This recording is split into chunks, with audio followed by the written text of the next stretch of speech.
Well, when I first started meditation, it was very beginner. I would just, after work, I would just light one little white candle and, do some guided meditations. But I used to have a lot of monkey mind, as you know, being a beginner, that happens.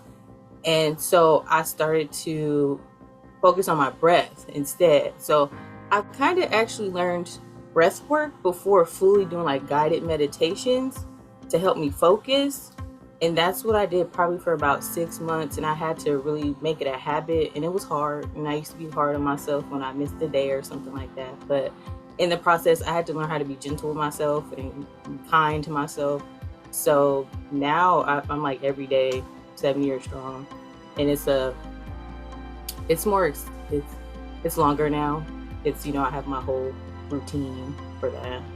So you said something about the monkey mind, because I know some folks like meditation. I can't just clear my mind of my thoughts, and you get those distracting thoughts to come in. You really can't really silence those thoughts all the way. Talk about that process of being gentle on yourself and just going with the flow.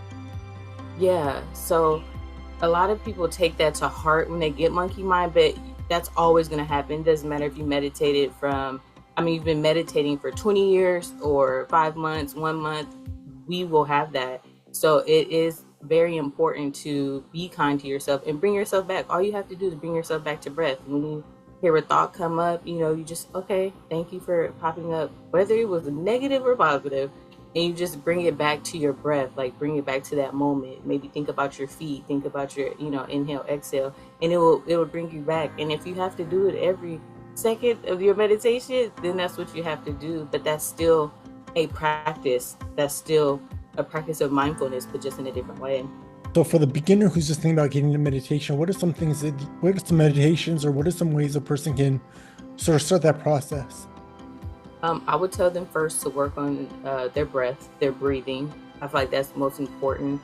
That doesn't get highlighted enough in meditation, working on your breath. So I would, tell them to start with breath work. They can go on YouTube. It's a lot of free guided meditations on how to, do breath work and meditation. And the Calm app is really bomb. I actually started with that. They did like a breathing, a 7-day trial where you do work on your breathing, and I feel like that helped. And to be patient with yourself, because some people think you got to just sit down and be quiet.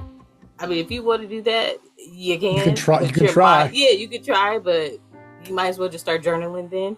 And people forget that. I think journaling, is like meditation. Sometimes you can have active meditations, and people don't even realize that. Some people go to the gym and they're like, I'm always in the zone, and that's where I get my best ideas.